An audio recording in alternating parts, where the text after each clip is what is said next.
आताच्या घडीची सर्वात मोठी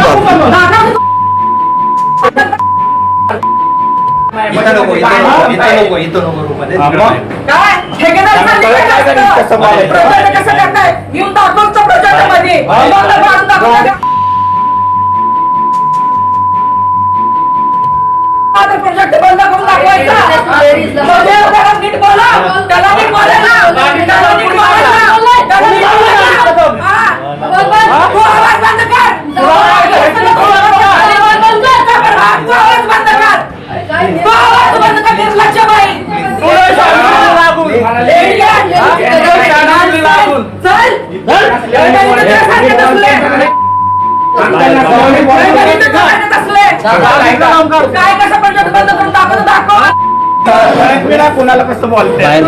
टक्केवारी हवी होती त्याच्यामुळे हा वाद झालेला आहे। त्यांच्या मनमर्जीतला ठेकेदार आहे तो RR धोत्रेज आहे, त्यांच्या घरापाशी राहणारा व्यक्ती आहे आणि त्यांना त्याच माणसाला काम पाहिजे, त्याला टक्केवारी पाहिजे म्हणून त्या माझ्या अंगावरती धावून आल्या। माझ्या प्रभागातले हे काम आहे, माझी नगरसेविका झाल्या तुम्ही, मी स्टँडिंग आहे, तुम्ही अजिबात ह्याच्यामध्ये लक्ष घालायचं नाही, आता मी तिथली मालकी नाही, मी बघून घेणार, ह्याच्यावरनं वाद झालेला आहे।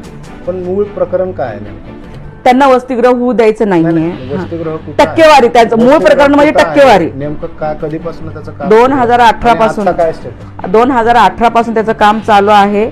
4 मजले आता बांधकाम पूर्ण झालेलं आहे, पाणी टाकीचं वगैरे काम झालेलं आहे आणि आता जे उर्वरित काम आहे, कलर असेल, लाईट असेल, बेड असतील, कपाटा असतील, समोरचं भिंत बांधून असेल किंवा तिथलं समोरचं ग्राउंड वगैरे व्यवस्थित करणं असेल, ह्या अजून एक कामं नळ फिटिंग करणं असेल, अशी कामं बरीचशी आहेत तिथं।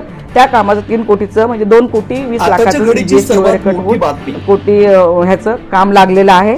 त्याच्याच मर्जीतलं त्यांनी तो ठेकेदार बसवलेला आहे आणि त्यांचं ते टक्केवारीसाठी त्याच्यासाठी तिथं येऊन त्या पाठपुरावा करत आहेत।